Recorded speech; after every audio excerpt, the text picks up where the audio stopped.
ಹರಿ ಓಂ ಶ್ರೀ ಗುರುಭ್ಯೋ ನಮಃ ಪರಮಗುರುಭ್ಯೋ ನಮಃ.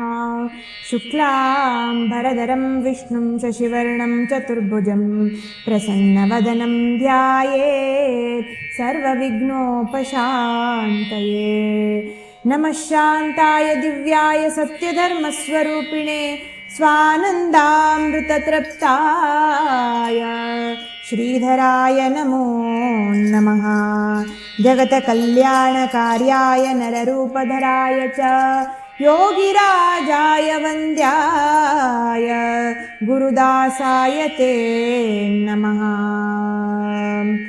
संत कृपा झाली इमारत फळाले, संत कृपा झाली इमारत फळाले.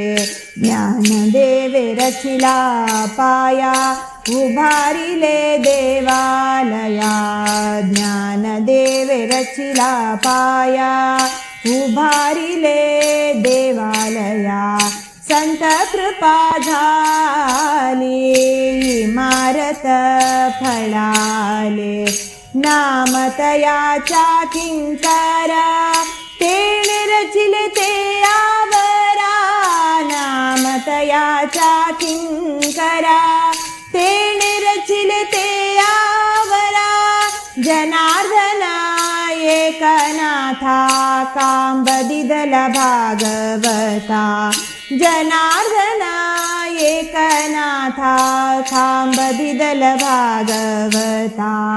संत कृपा झाली इमारत फळाले, संत कृपा झाली इमारत फळाले. तुका झाला से कळसा भजन करा सावकाशा, तुका झाला से कळसा भजन करा सावकाशा. बहिणी म्हणे पडकते, बहिणी म्हणे पडकते निरूपण आले ओजा. बहिणी म्हणे पडकते निरूपण आले ओजा. संत कृपा झाली इमारत फळाले, संत कृपा झाली इमारत फळाले. इमारत फळाले, इमारत फळाले.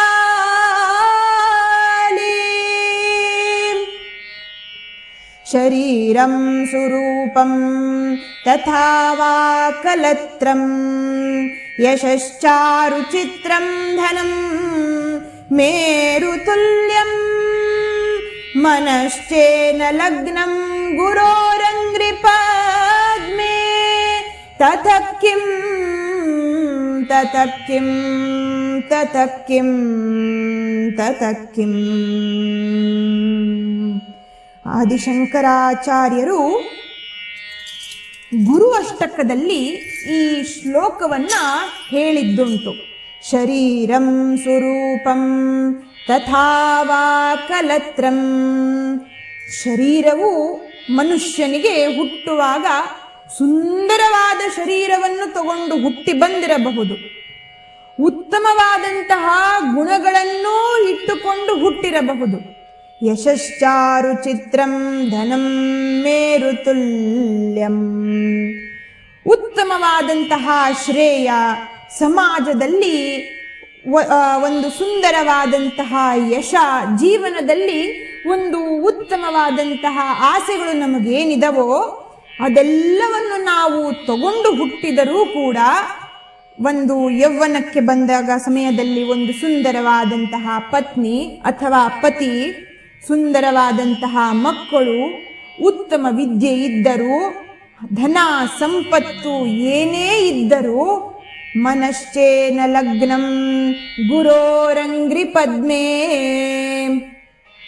ಭಗವಂತನು ನಮ್ಮ ಉದ್ಧಾರಕ್ಕಾಗಿ ಗುರು ರೂಪದಲ್ಲಿ ಅವತರಿಸ್ತಾನೆ.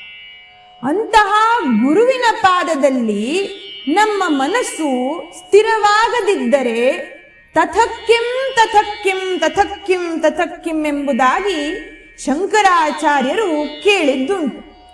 ಎಲ್ಲ ತರವಾದಂತಹ ಶ್ರೇಯಸ್ಸು, ಉತ್ತಮವಾದಂತಹ ಮನುಷ್ಯನ ಜೀವನ ನಡೆಯುತ್ತಿದ್ದರು, ಎಲ್ಲ ಅನುಕೂಲತೆಗಳಿದ್ದರೂ ಗುರುವಿನ ಅನುಗ್ರಹ ಆ ಮನುಷ್ಯನ ಮೇಲೆ ಇಲ್ಲದಿದ್ದರೆ ನಾವು ಹುಟ್ಟಿ ಏನು ಪ್ರಯೋಜನ? ಏನೂ ಇಲ್ಲ. ಈ ಜೀವನ ನಡೆಸೋದು ಯಾವ ಪ್ರಯೋಜನಕ್ಕೂ ಬಾರದೇ ಇರತಕ್ಕಂಥ ವಿಷಯ. ಈ ಅಜ್ಞಾನವೆಂಬ ಕತ್ತಲೆಯನ್ನ ಹೋಗಲಾಡಿಸಿ ಜ್ಞಾನವನ್ನ ನೀಡಿ ನಮಗೆ ಉದ್ಧಾರವಾಗುವಂತಹ ಮಾರ್ಗವನ್ನ ತೋರತಕ್ಕಂಥವನು ಗುರು. ಗುರುವಿನ ಅನುಗ್ರಹವಿಲ್ಲದೆ ನಮಗೆ ನಮ್ಮ ಜೀವನದಲ್ಲಿ ಯಾವ ಕಾರ್ಯವೂ ನಡಿಲಿಕ್ಕೆ ಸಾಧ್ಯವೇ ಇಲ್ಲ. ನಮ್ಮ ಹುಟ್ಟಿನ ಮುಖ್ಯವಾದಂತಹ ಉದ್ದೇಶವೇ ಭಗವಂತನ ಪ್ರಾಪ್ತಿ, ಮುಮುಕ್ಷತ್ವದ ಪ್ರಾಪ್ತಿ. ಆ ಮಾರ್ಗಕ್ಕೆ ಅನುಕೂಲತೆಗಳು ನಮಗಾಗಿ ಆ ಮಾರ್ಗದಲ್ಲಿ ನಾವು ಸುಗಮವಾಗಿ ನಡಿಬೇಕಾದರೆ ಭಗವಂತನ ಗುರು ರೂಪದಲ್ಲಿ ಬಂದಂತಹ ಅನುಗ್ರಹ ನಮಗೆ ಸಿಕ್ಕರೆ ಮಾತ್ರ ಅದು ಸಾಧ್ಯ. ಅದಕ್ಕೆ ನಾವು ಪ್ರತಿನಿತ್ಯ ಗುರು ಬ್ರಹ್ಮ ಗುರು ವಿಷ್ಣು ಗುರುದೇವೋ ಮಹೇಶ್ವರ ಗುರು ಸಾಕ್ಷಾತ್ ಪರಬ್ರಹ್ಮ ತಸ್ಮೈ ಶ್ರೀ ಗುರವೇ ನಮಃ ಎಂಬುದಾಗಿ ಗುರುವನ್ನ ವರ್ಣನೆ ಮಾಡ್ತೇವೆ, ಧ್ಯಾನವನ್ನು ಮಾಡ್ತೇವೆ. ಗುರುವಿನ ಅನುಗ್ರಹವಿಲ್ಲದೆ ನಮಗೆ ಏನು ಪ್ರಯೋಜನವಿಲ್ಲ. ಜೀವನದ ನಿಜವಾದ ಸಂಪತ್ತು ಎಂದರೆ ಗುರುವಿನ ಅನುಗ್ರಹ, ಕರುಣೆ, ದಯೆ ನಮ್ಮ ಮೇಲಾದರೆ ಅದೇ ನಿಜವಾದ ಸಂಪತ್ತು. ಉಳಿದಿರತಕ್ಕಂಥದ್ದು ಯಾವುದೂ ನಮಗೆ ಅನುಕೂಲತೆಗಳು ತಂದು ಕೊಡೋದಿಲ್ಲ, ಅದು ಕ್ಷಣಿಕವಾಗಿರ್ತಕ್ಕಂಥದ್ದು. ಹೆಂಡತಿಯನ್ನ ಗಂಡನನ್ನ ನಾವು ವಿವಾಹವಾಗ್ತೇವೆ, ಉತ್ತಮವಾದಂತಹ ಜೀವನ ನಡೀತಾ ಇದೆ ಅಂತ ಹೇಳಿ ತೀರ್ಮಾನ ಮಾಡಿಕೊಳ್ತೇವೆ. ಆ ಯಮಧರ್ಮರಾಯನು ಕರೀಲಿಕ್ಕೆ ಬಂದ ಕ್ಷಣ ಅವರು ನಮ್ಮ ಜೊತೆಗಿದ್ದವರು ಒಬ್ಬೊಬ್ಬರೇ ಹೊರಟು ಹೋದ ಮೇಲೆ ನಮಗೆ ಯಾರು? ಆ ಪ್ರಶ್ನೆಗೆ ಉತ್ತರವನ್ನ ನಾವು ಜೀವನದಲ್ಲಿ ಹುಡುಕ್ಲಿಕ್ಕೇ ಇಚ್ಛೆ ಪಡೋದಿಲ್ಲ. ಆದರೆ ಗುರುವಿನಲ್ಲಿ ಶರಣಾಗತಿಯನ್ನ ಬೇಡಿಕೊಂಡು ಗುರುವಿನಲ್ಲಿ ನಾವು ಹೋಗಿ ಬೇಡಿದಾಗ ಭಗವಂತನು ಗುರುರೂಪದಲ್ಲಿ ಬಂದು ನಮಗೆ ಉದ್ಧಾರದ ಮಾರ್ಗವನ್ನ ತೋರಿಸಿಕೊಡುತ್ತಾನೆ.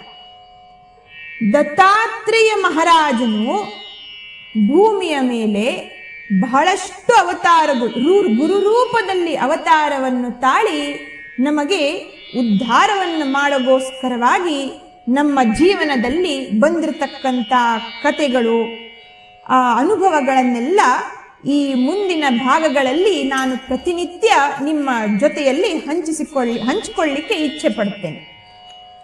ಗುರುಚರಿತ್ರೆ ಎಂಬತಕ್ಕಂಥದ್ದು ಗುರುವಿನ ಮಹಿಮೆಗಳು ಹೊಗಳುವಂತಹ ಒಂದು ಗ್ರಂಥ.